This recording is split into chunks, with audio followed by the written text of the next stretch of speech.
TV UNAM y Radio UNAM presentan un programa del Instituto Federal Electoral. Voces de la Democracia.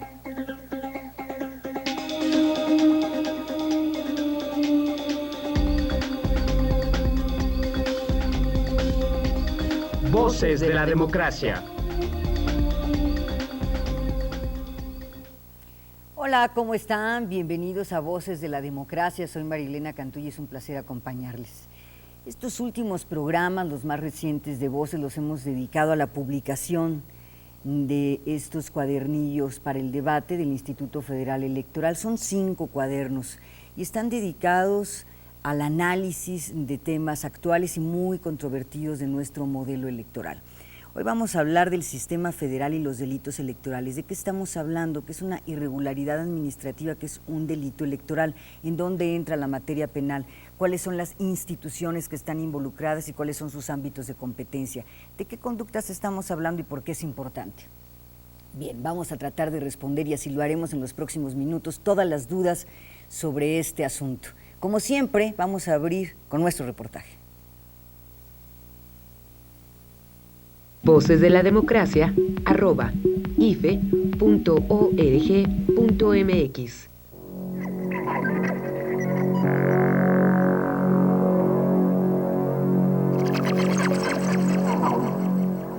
Una de las ideas fuerza de nuestra historia constitucional es sin duda la estructura federativa delineada por el Congreso de 1824. Desde entonces, el Estado mexicano, a pesar del centralismo que en la práctica lo ha distinguido, está dividido al menos en papel en 3 órdenes de gobierno: federal, estatal y municipal. Los procedimientos electorales, con todo lo que involucran, atienden a esta estructura federativa. El presidente de la República, los senadores y diputados federales, el jefe de gobierno, los delegados, gobernadores y diputados locales, presidentes municipales, síndicos y regidores. Todos ellos son electos a través del sufragio, lo que supone la creación en cada uno de los órdenes de gobiernos de instituciones responsables de organizar las elecciones, de órganos para resolver los asuntos contenciosos derivados del proceso y de autoridades que impartan justicia en materia electoral.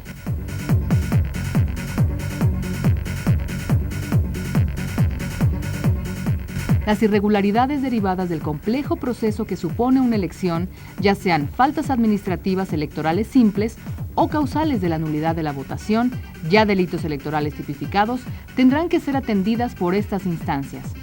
La definición, persecución y sentencia de las acciones que ponen en riesgo un proceso electoral, se trate de uno federal o local, es un tema controvertido, ya que pone en evidencia lo que para muchos es una carencia de nuestro modelo electoral. Por un lado, la armonía entre las leyes electorales estatales y la ley penal federal en la definición de estos delitos, y por el otro, la autonomía de la instancia encargada de perseguir estos delitos, se trate del ámbito federal o local.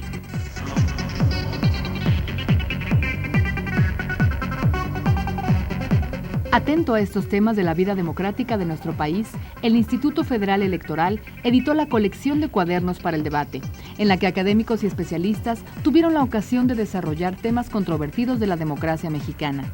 El segundo cuaderno de la colección, El Sistema Federal y los Delitos Electorales, analiza las instituciones del sistema electoral mexicano para reflexionar sobre la evolución y posibles limitaciones de los delitos electorales incluidos en el actual Código Penal Federal.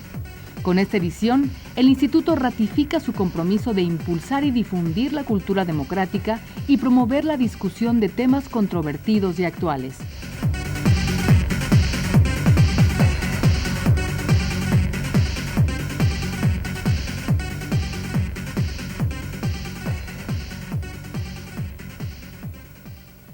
Voces de la Democracia @ife.org.mx.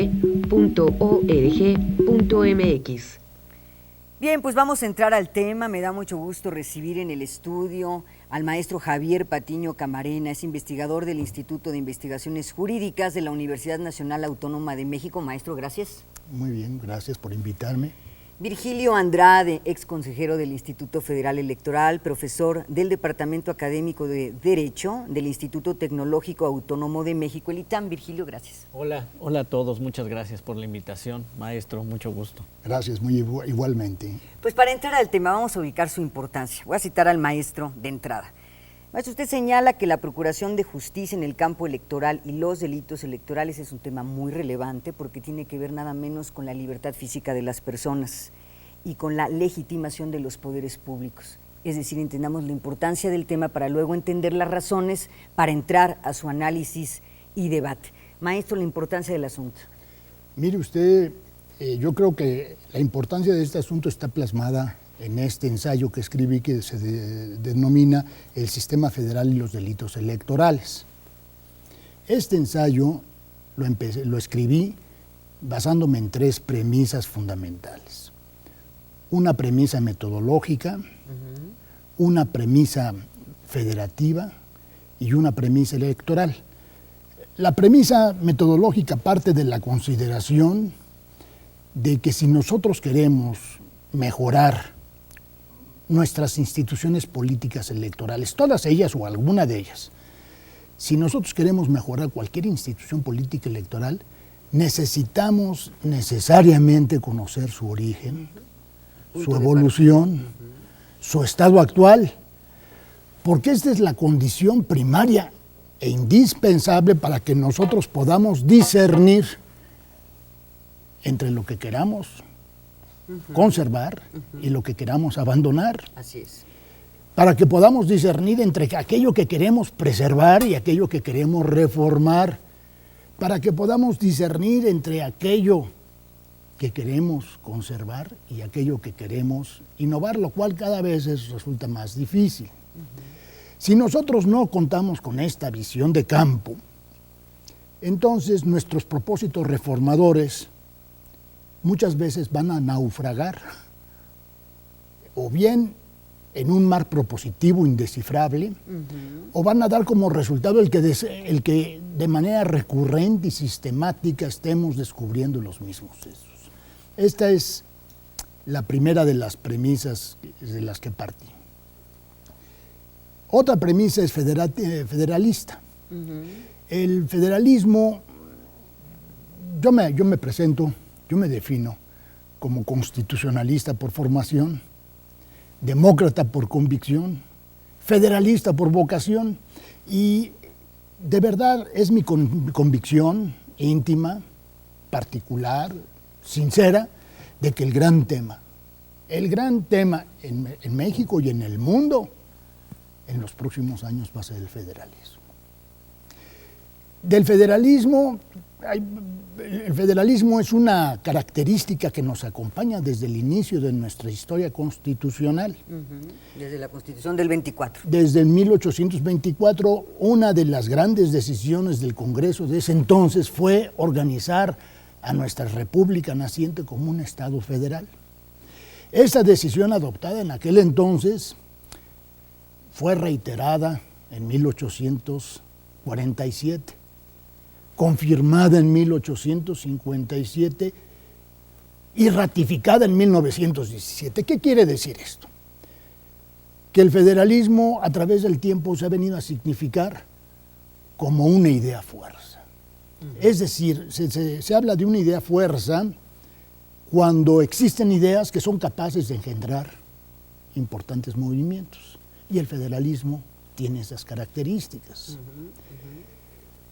Pero, curiosamente, nosotros a través del tiempo hemos vivido lo que yo llamo un federalismo esquizofrénico. Porque con el tiempo nos fuimos acostumbrando a ser cada día más federalistas en el discurso y en la práctica vivir cada vez un centralismo más acentuado. De suerte tal que este proceso de ser federalistas en el discurso, pero en la práctica ser centralistas, se fue dando en una doble vertiente.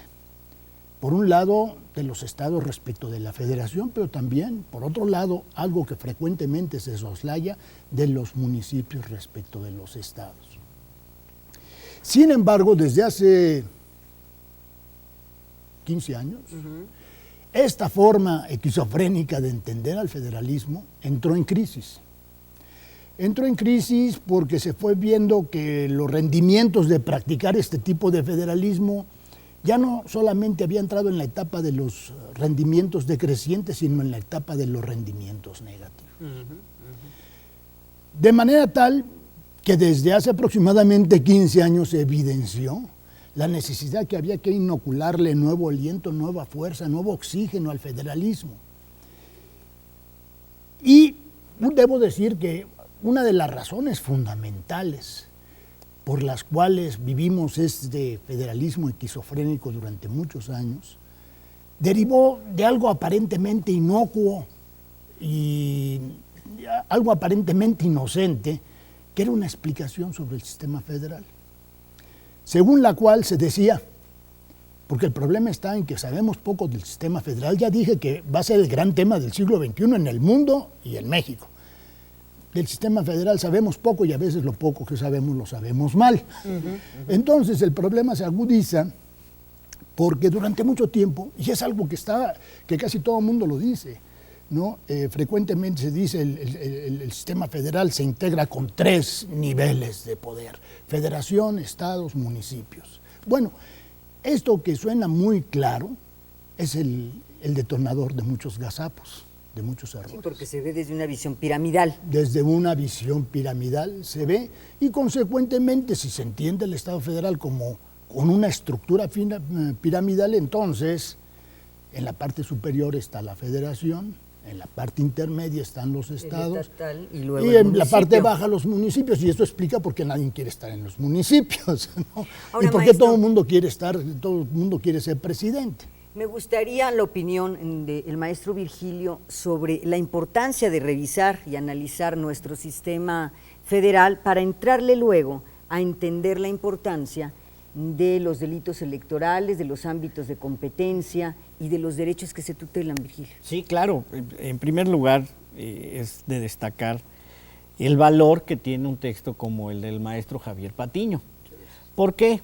Porque nos aborda el tema de los delitos electorales desde las perspectivas que él mencionó, tomando en cuenta la premisa histórica, que es muy importante, la premisa del federalismo y posteriormente ya la naturaleza específica de cada delito electoral o cada falta.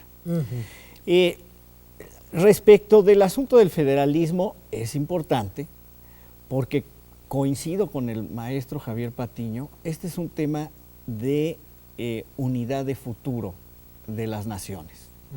Y es un tema que se tiene que discutir. ¿Por qué? Porque territorialmente hay cuestiones que afectan a todo el país y que están en leyes federales, pero también hay cuestiones adicionales que las entidades federativas pueden agregar o pueden abundar en sus propias legislaciones. ¿O pueden entrar en contradicción?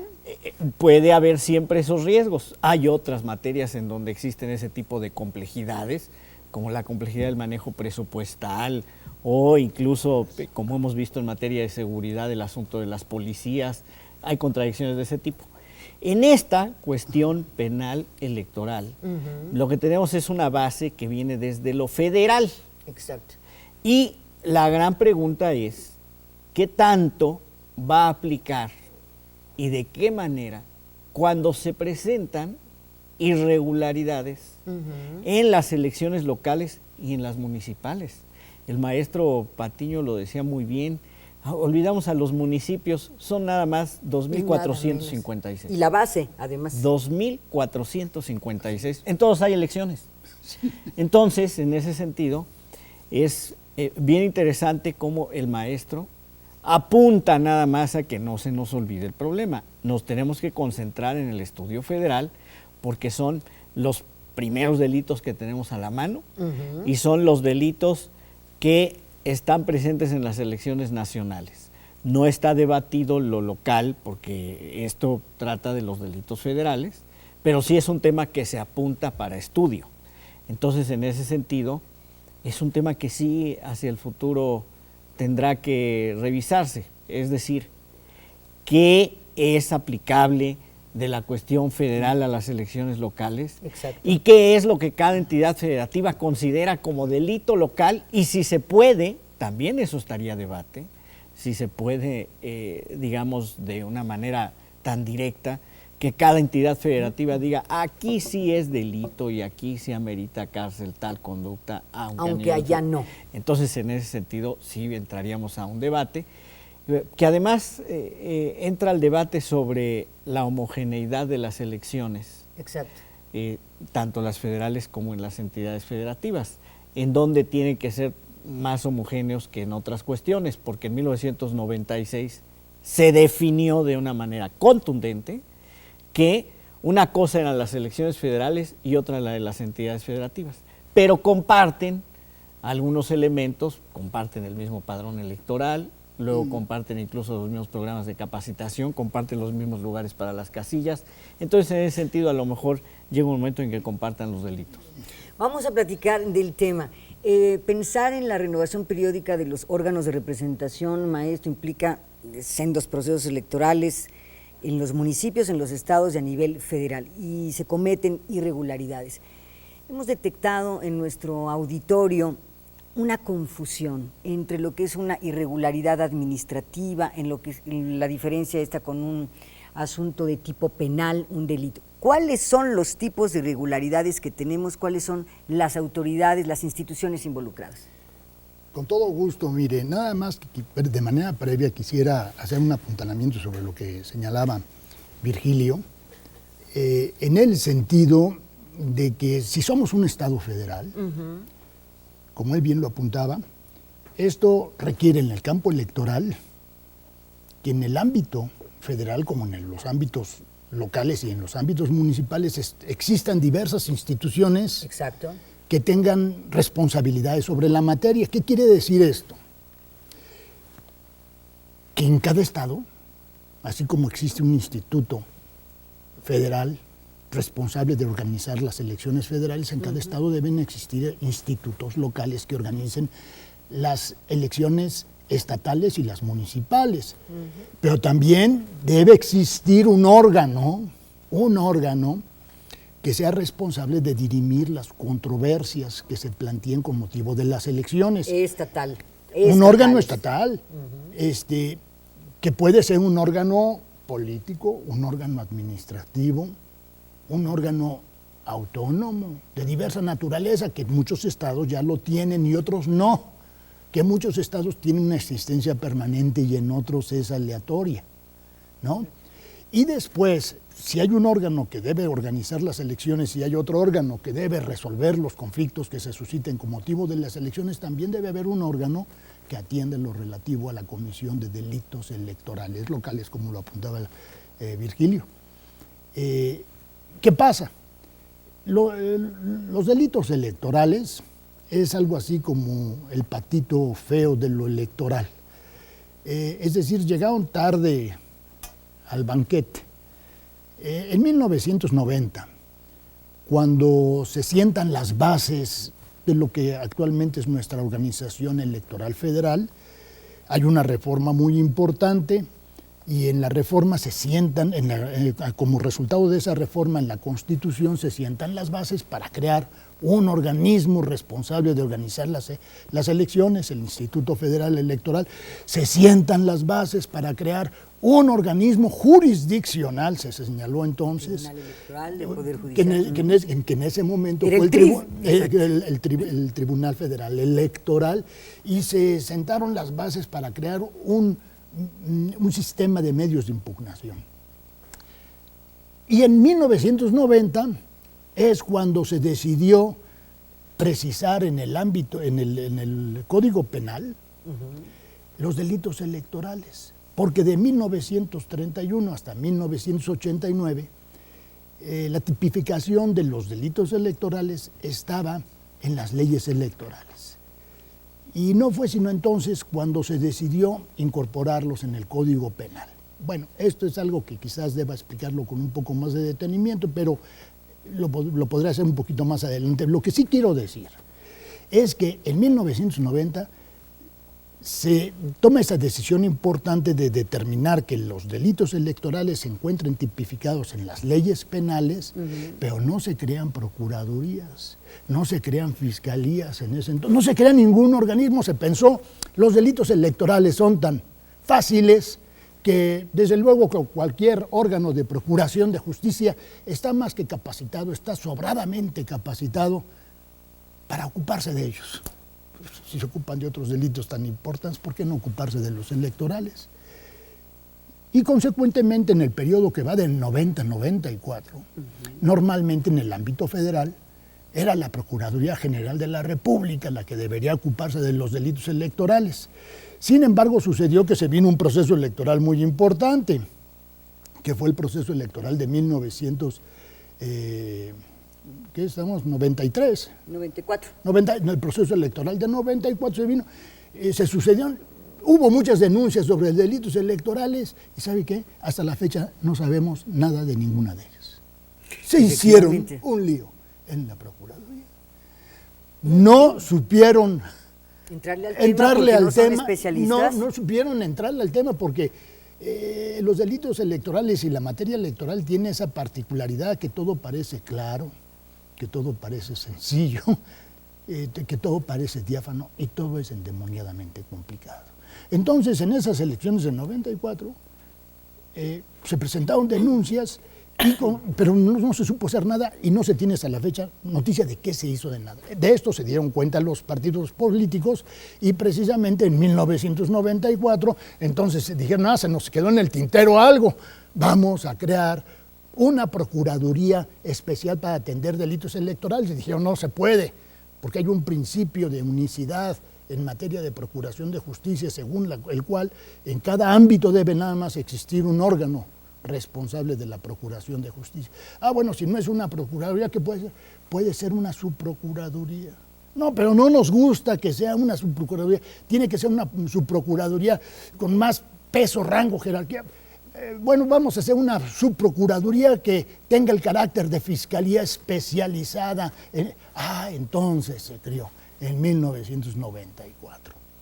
En el ámbito federal, así es. En los ámbitos locales, hay estados en los que todavía no existe, ni la procura. Hay estados en los que ni siquiera se han tipificado los delitos locales, electorales. Hay una conciencia de que una conducta puede ser irregular o puede incluso terminar en un asunto de tipo penal. Le preguntamos a nuestro auditorio, ¿qué delitos electorales deberían considerarse como delitos federales graves? Y esto nos respondieron.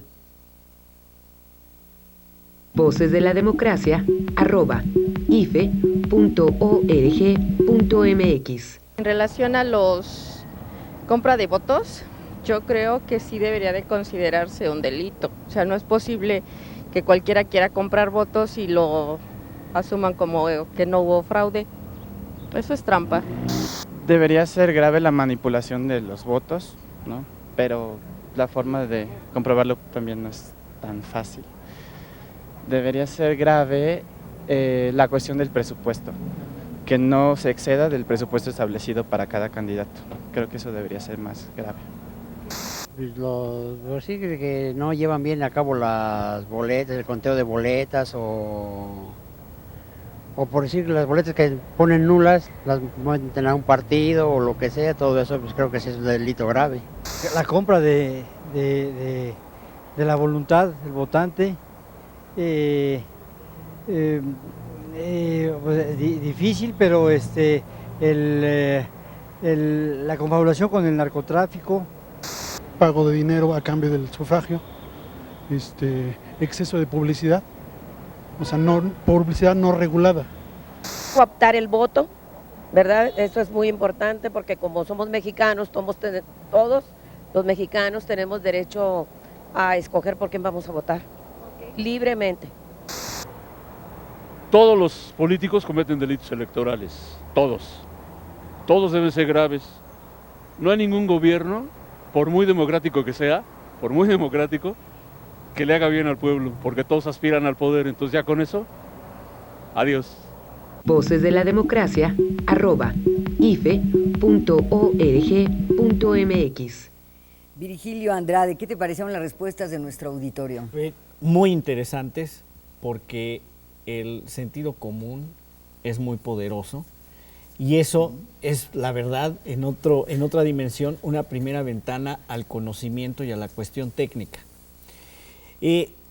La preocupación central de las opiniones que escuchamos y que sí reflejan la opinión general es el asunto de la compra de voto.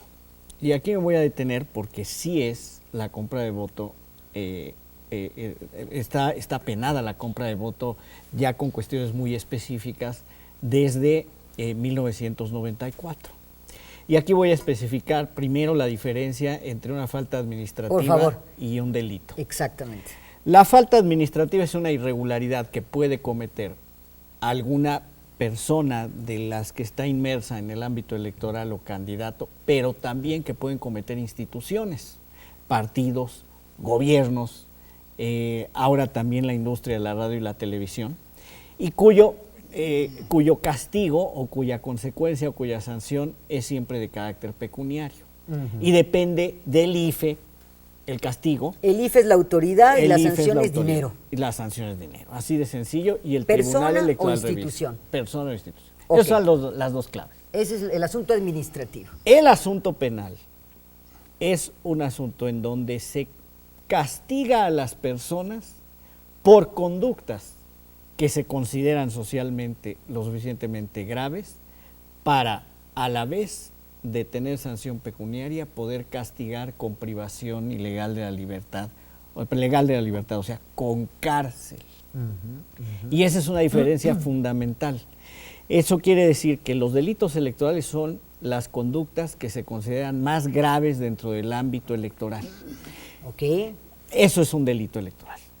Entonces, es bien interesante porque la gente está manifestando supuestos, preocupaciones que tiene. Son las mismas preocupaciones que en 1994 se tenían y es cuando se toma la decisión de incorporar más faltas que en aquel entonces se veían como las peores en materia de elecciones, justamente compra de voto, alteración del padrón electoral, alteración en el asunto de las boletas electorales, alteración de resultados, participación indebida de funcionarios coaccionando a los empleados públicos.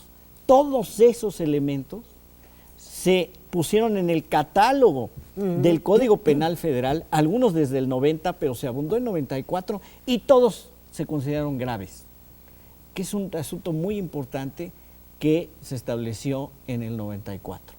Y fuera de un agregado aplicable a funcionarios locales y municipales en una reforma posterior, no se ha vuelto a tocar el tema de los delitos. Hay otros delitos en el Código Penal Federal que pudieran cruzarse con la cuestión electoral, como el asunto del narcotráfico, pero no hay un delito específico que relacione elecciones con narcotráfico. Ahí es en donde ya entra, y como muy bien el maestro Patiño lo pone en la publicación, señala, bueno, aunque no exista la conducta, hay tanto la Fiscalía en este caso, la FEPADE, como los jueces, tienen la posibilidad de hacer una interpretación sistemática de las normas en relación con una conducta y decir, bueno, lo que estamos viendo, aunque no responda a un delito estrictamente electoral, hay otra falta y merece ser castigada también, y castigada probablemente con cárcel, como asuntos que tienen que ver con narcotráfico o lavado de dinero. Pero en esencia, lo que la gente está diciendo ya está. Pero entonces la pregunta es, bueno, ¿y por qué la gente lo dice? Porque no lo sabe, no es tanto quizá porque lo sepa o no lo sepa, es porque percibe que a lo mejor hay un tema en procuración de justicia. Falta un poco de la parte concreta que es las condiciones de eficacia en lo que es la acción ya de la Fiscalía o de los jueces. Y sí dejo claro que el IFE no atiende los delitos electorales. Punto. Ya demarcamos ahí las atribuciones de las instituciones. Maestro, ¿qué bien jurídico tutelan los delitos electorales? Bueno, ¿y qué piensa usted del catálogo y digamos de las penas que tienen que ver con los delitos electorales? Mire usted, retomando las explicaciones que muy atinadamente ha dado Virgilio Andrade. Quisiera agregar algo. Hace un momento señalaba que en 1990 se decidió tipificar en el Código Penal a los delitos electorales. ¿Qué pasa? Los delitos electorales, como las irregularidades electorales en general, siempre han existido, son connaturales a los fenómenos electorales. De ellos siempre nos hemos ocupado. En un primer momento los delitos electorales eran objeto de atención por parte de las leyes electorales. Las leyes electorales se ocupaban de tipificar las faltas administrativas, se ocupaban de tipificar las causales de nulidad de la votación, se ocupaban de tipificar los delitos electorales. Esto pasó en un periodo que va desde que nacemos como nación independiente hasta 1870. En ese entonces, cuando se elabora el llamado Código Penal de Martínez de Castro, se determina que los delitos electorales no deben estar en las leyes electorales, sino que los delitos electorales deben estar tipificados en el Código Penal. Y se tipifican en el Código Penal y de esta manera se abre otro periodo que va de 1870 hasta la promulgación de la Constitución.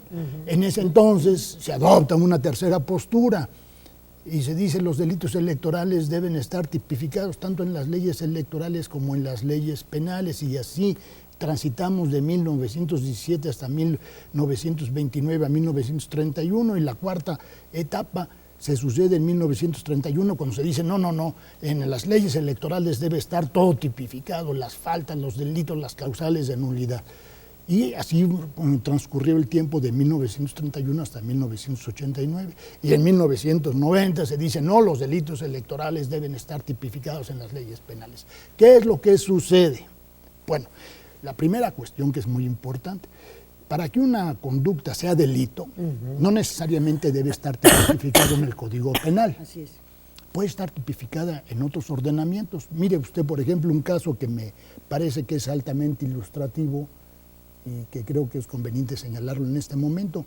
En la Ley Federal del Trabajo está tipificado como delito, en la Ley Federal del Trabajo, el que los patrones no le paguen a sus trabajadores el salario mínimo o digan pagarle una cantidad distinta a la que efectivamente les entregan.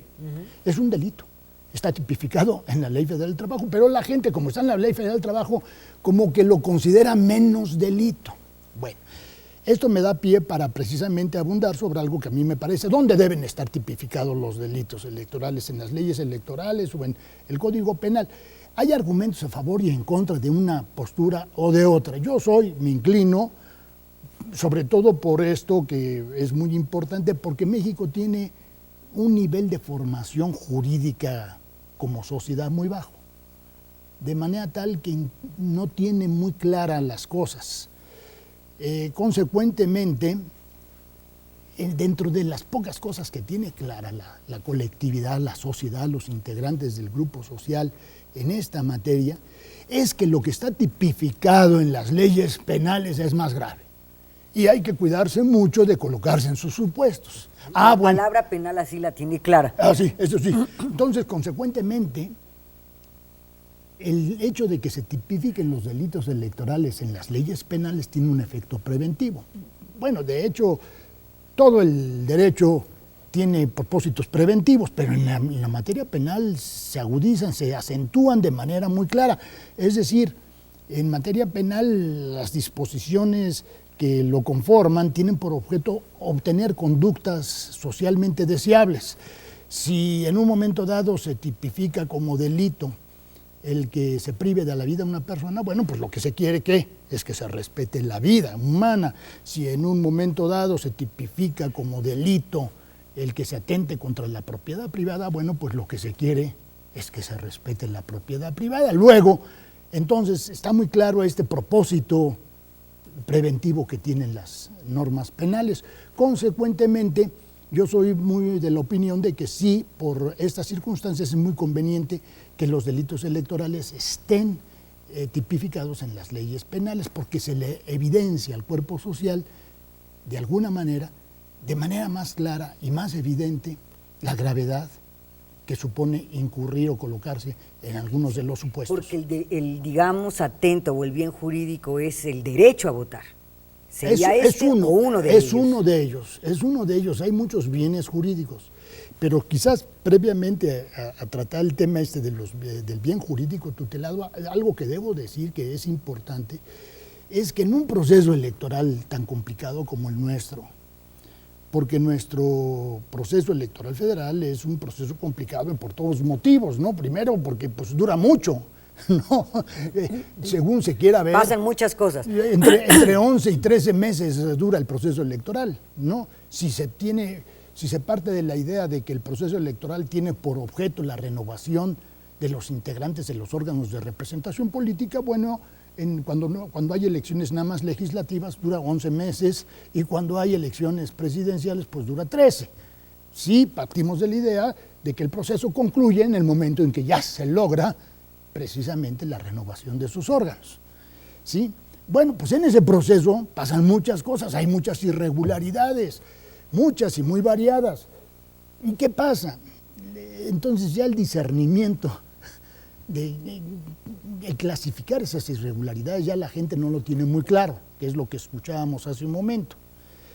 En ese proceso electoral tan vasto, tan largo, porque es un proceso que no solamente es complejo por el tiempo que dura, sino también por el contingente humano que en él participa.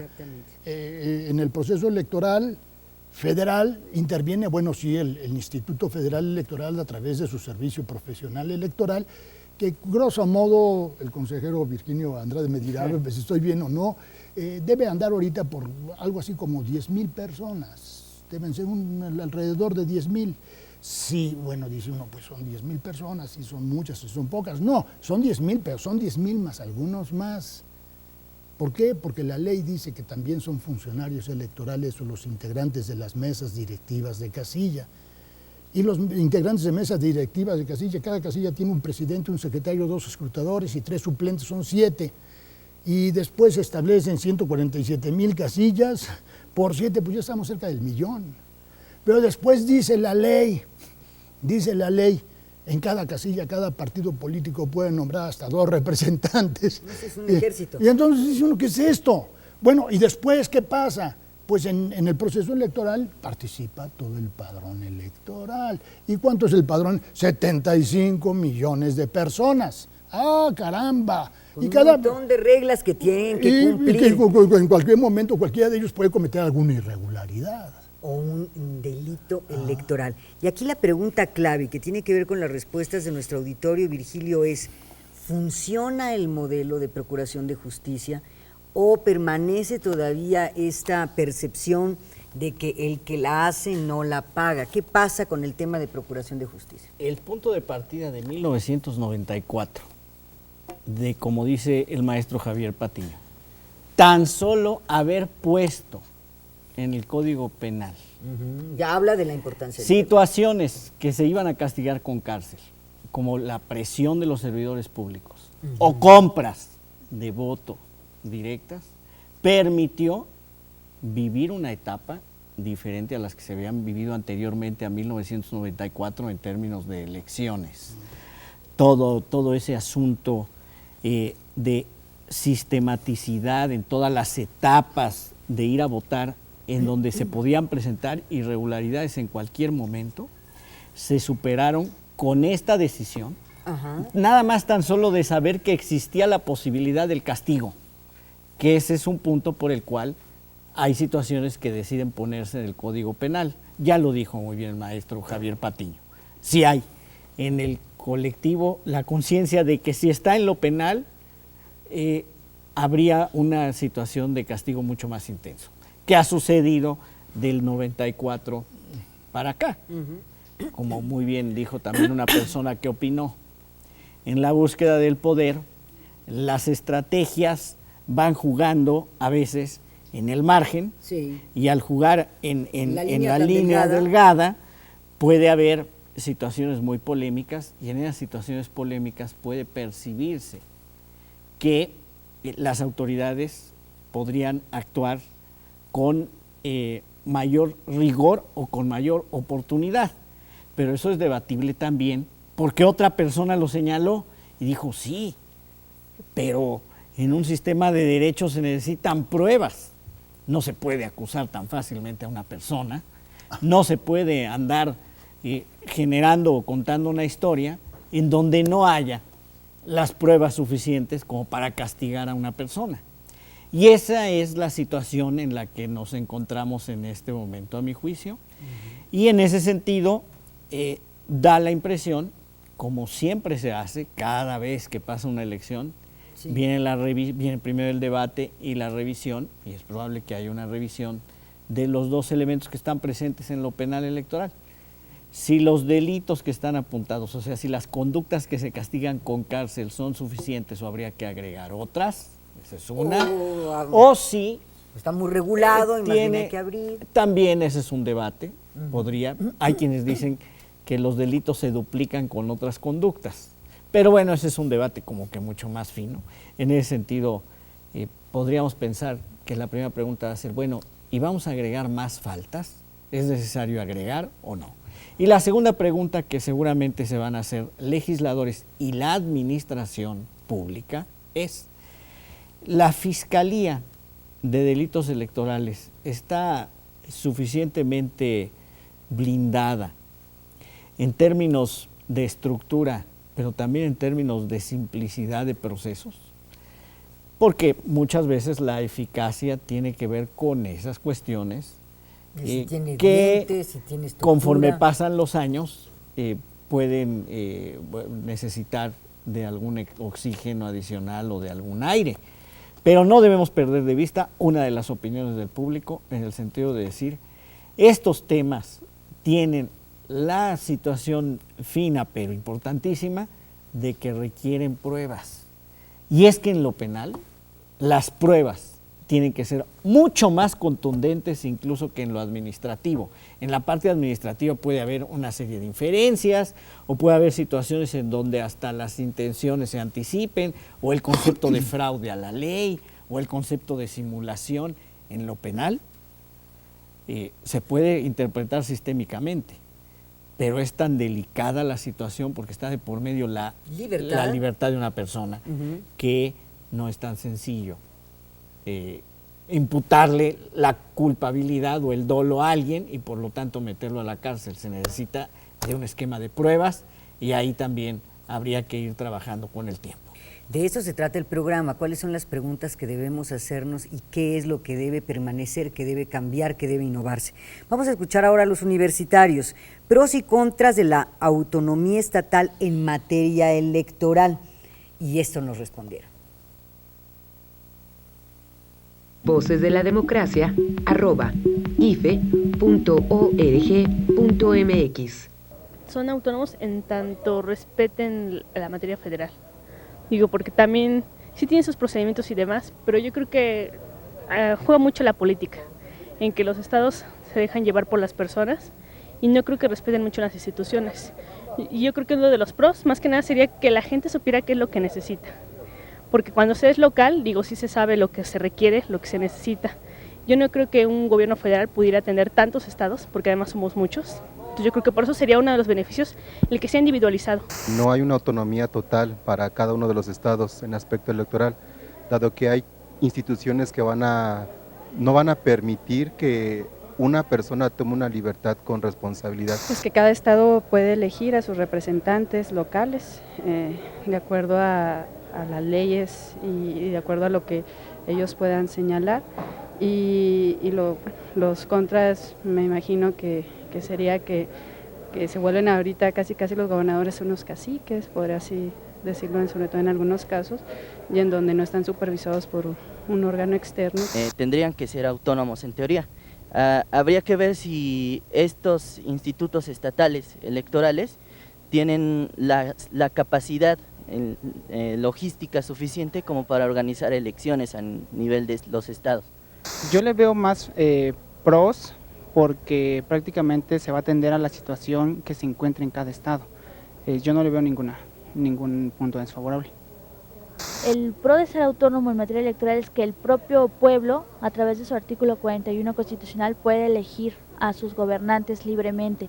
No hay esa coacción por parte de alguna autoridad o por parte del poder político para decidir sobre el rumbo que va a tomar el país.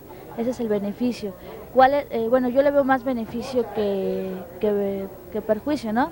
Voces de la Democracia, @ife.org.mx. Estábamos escuchando las respuestas de los universitarios y otro tema que es muy importante abordar y lo haremos ahora. Maestro Patiño Camarena, ¿qué pasa con el tema de los jueces? Estamos hablando de la Procuración de Justicia y de todo, digamos, el catálogo de las conductas ilícitas, pero no basta con que esté en el cuadernillo, no basta con que esté en la letra. Sí, claro, efectivamente tiene usted toda la razón. Mire, ya de lo que hemos platicado y de lo que se ha dicho ha quedado claro que existen diferentes tipos de irregularidades y que existen diferentes canales para resolver, proyectar o atender esas irregularidades. Las faltas administrativas es una responsabilidad que le corresponde atender al órgano responsable de organizar las elecciones. Las causales de nulidad de votación en casillas o en distritos o en entidades federativas le corresponde al Tribunal Electoral. Los delitos a la Fiscalía. Ahora, efectivamente se ha visto que se han dado pasos importantes en esta materia y que en su momento se logró en 1990 tipificar en las leyes penales delitos electorales con propósitos preventivos, que después, como lo apuntaba el consejero Andrade, que en 1994 se enriqueció el catálogo de delitos electorales. Bueno, sí, pero basta con que las cosas estén en las leyes para que ya se den algunos avances. Y bueno, quiero decir que esto es uno de los temas más apasionantes del derecho, cómo se pueden lograr grandes avances. Fidel Velázquez en algún periodo se la pasaba diciendo, ¿no? México tiene las leyes electorales, las leyes laborales más avanzadas del continente, y así se la pasaba diciendo, hasta que alguien le preguntó, le dijo, ¿y de qué sirve si no se cumple? Exacto. Si no se cumple. Entonces, muchas veces, hay veces en que los avances se logran por la vía legislativa y hay veces que los avances se logran por la vía institucional, por el funcionamiento de las instituciones. Y esto requiere de un talante especial de servidores públicos, de servidores públicos que sepan sacar toda la riqueza que existe en las normas, porque como se dice, pues un buen libro pues no dice nada para quien no quiera entenderlo, quien no quiera leerlo, si no se abre, si no se lee o si no se tiene la disposición. Y un buen libro puede arrojar y dar, abrir muchas puertas y prender muchas luces para quien tenga ojos para leerlo. Depende del juzgador. Depende del juzgador. De manera tal que entonces es muy importante la formación de servidores públicos electorales. Y la Constitución en este punto tiene un acierto muy importante. En 1990 se incorporó como principios rectores, ya se les dijo. Muchas veces piensa la gente que lo único, que esos principios están ahí nada más para que lo repita uno. No, hay que sacar todas las consecuencias. Dice la Constitución, dice, la función electoral debe orientarse y conducirse por los principios de certeza, de legalidad, de imparcialidad, de independencia, de objetividad. Y bueno, el chiste no es tan repetirlos, decirlos en su orden. El chiste es sacar todas las inferencias que de ellos derivan. Todas las inferencias. Son como estrellas polares para los navegantes, ¿no? ¿Cómo me debo conducir yo como consejero, yo como juez, yo como fiscal? ¿Cómo me debo conducir? Bueno, sí, ahí está. Ahí dice un principio. ¿Y qué dice? Que debo apegarme al principio de legalidad. ¿Y qué consiste eso del principio de legalidad? Hay que respetar la ley. Sí, pero ¿qué significa respetar la ley? Significa, entre muchas otras cosas, no torturar su letra. No decir que la ley dice lo que no dice. No tergiversar. Pero tampoco implica defraudar su espíritu.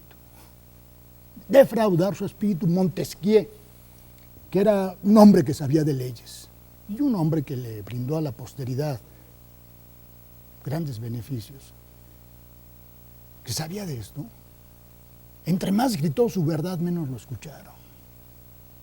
Y la dijo con suma claridad y la gente no lo escuchó. Y cuando uno le pregunta a las personas qué piensan de Montesquieu, todo el mundo se va por el principio de separación de poderes, pero su gran enseñanza está en el título de su obra. Y es tan la gritó que lo puso como título y le llamó el espíritu de las leyes. Lo importante en la ley no está en la letra, está en su espíritu. Las leyes, por razón natural, siempre se tienen que interpretar, a la luz de las circunstancias de tiempo y lugar, porque la ley tiene la legítima pretensión de permanecer, pero la realidad cambia. Entonces hay que interpretarla. Ahora, juzgadores, digamos, que tengan la estatura. Que tengan estatura para interpretar lo que dice la Constitución. Claro. Pero, ¿realmente son de esa talla nuestros juzgadores? ¿Dónde está el problema ahora que estamos revisando el tema? También tenemos que asumir una nueva situación, una nueva cultura de visión de lo judicial y de lo interpretativo. Siempre van a existir cuando menos dos tendencias de opinión. Una tendencia que sí se asoma al espíritu de las leyes, como dice el maestro Javier Patiño, claro, y que a su vez se asoma al bien superior, que son los derechos fundamentales, aunque no esté claramente escrito, pero hay otra corriente que siempre va a existir, que es la que le llamamos formalismo o positivismo, que dirá que la mejor manera de hacer seguro el cumplimiento de la ley es simplemente ver lo que está escrito. No ir más allá. Eso es inevitable en términos del debate que se va a dar en todos los niveles de interpretación de la ley. Desde el nivel administrativo, si nos vamos a lo electoral, desde lo que pasa en el IFE, en donde los consejeros tienen distintas interpretaciones de un mismo caso y por eso las votaciones son divididas, claro, pasando por lo que sucede en el Tribunal Electoral, eso en lo electoral, por supuesto. Y ahora vámonos a la parte judicial. Ciertos jueces van a tener alguna visión, otros van a tener otra, lo mismo a nivel de magistraturas y de la Corte. Y entonces, digamos que ¿cómo podría haber una mejor solución de esto? Ya son estrategias internas de uniformidad de políticas y por lo menos cierta tendencia de discutir criterios en un momento del tiempo. Y eso pasa por estrategias de comunicación y de diálogo al interior del Poder Judicial. El Consejo de la Judicatura hace muchos ejercicios en ese sentido. El Consejo de la Judicatura es el que organiza a los jueces y los magistrados para que todos entendamos. Entonces, el Consejo de la Judicatura es quien podría y quien hace normalmente este tipo de encuentros, seminarios, situaciones de diálogo para tratar de hacer menos polarizada la cuestión de la opinión y más clara para todos. Y en ese sentido, como podemos ver, para aspirar a una situación más enriquecida y más perfecta en términos de aplicación de las leyes o en términos de castigo de una conducta, pues sí se requiere pasar por varios niveles. El nivel de la legislación, el nivel del ejercicio de la procuración, así es, pero también el nivel de la jurisdicción, y en eso no solamente interviene la parte de las leyes o las convicciones personales, sino las estrategias que institucionalmente se vayan siguiendo. Sí son procesos que probablemente lleven su tiempo, y a mi juicio en este momento lo que podría verse como una prioridad es el asunto de qué se le puede dar a la Fiscalía Especializada para que tenga una actuación más eficaz, para que pueda atender la complejidad que hoy se ha presentado y que es distinta de la del 94, porque además para efectos de perseguir delitos y castigos también se necesitan de ciertas premisas para poder tener la convicción de que la conducta puede ser violatoria. Y luego ya, el ciudadano también tiene algo que aprender en la parte de las pruebas, cómo probar, cómo presentar las cuestiones. No es que sea muy complejo, pero sí hay una situación ahí fina que trabajar. La cultura de la denuncia, por supuesto. Y de la legalidad, que yo creo que está, que es un tema permanente. Que terminen los jueces. Yo necesitaría muy brevemente, maestro Patiño Camarena, su reflexión final, un par de recomendaciones sobre esto que dice Virgilio Andrade, para que sea más eficaz la FEPADE, para terminar nuestro programa. ¿La FEPADE o los organismos electorales? Pues digamos los organismos electorales y como central la parte de la FEPADE. Bueno, yo creo que básicamente, hace un momento apuntaba algo que se soslaya o se le quiere dar un valor cuando tiene otro. Ahí hay una serie de principios electorales que se requiere que la gente entienda que no son palabras. Así es. Que se requiera que se entienda que no se agotan con su simple enumeración, hay que vivirlos. Hay que vivirlos y hay que sacar todas las enseñanzas que de ellos se desprenden. Ahorita, por ejemplo, en el Tribunal Federal del Poder Judicial de la Federación está a punto de resolver la calificación de las elecciones, y lo que estamos esperando todos es que los magistrados de este tribunal, en su resolución, pongan de manifiesto un conocimiento muy claro y una vivencia muy clara de esos principios que deben orientar su conducta, y que lo dice la Constitución, que es el norte cierto: certeza, legalidad, independencia, imparcialidad, certeza, objetividad, y dice uno, ¿y de quién debe ser de quiénes los funcionarios electorales, cualquiera que estos sean, de quién deben ser imparciales? Y luego sale la respuesta del Estado. No, sí, del Estado, pero no solamente del Estado, también de los partidos. Muy bien. No solamente de los partidos, también de los medios fácticos. Del poder fáctico. Maestro, con esta reflexión final nos quedamos. Ahí está lo que dice la Constitución. Hay que mirarlo, hay que vivirlo, hay que sentirlo. Maestro Javier Patiño Camarena, investigador del Instituto de Investigaciones Jurídicas de la UNAM, y que nos hace esta reflexión en el cuaderno sobre el sistema federal y los delitos electorales. Muchas gracias, maestro. Gracias a usted. Virgilio Andrade, profesor del Departamento Académico de Derecho del Instituto Tecnológico Autónomo de México, ITAM, ex consejero del IFE. Gracias, Virgilio. Al contrario, muchas gracias. Felicidades, maestro, por los cuadernos, y gracias. Muchas gracias, muy gentil. Gracias a ustedes por acompañarnos en Voces. Nos encontramos en la próxima semana.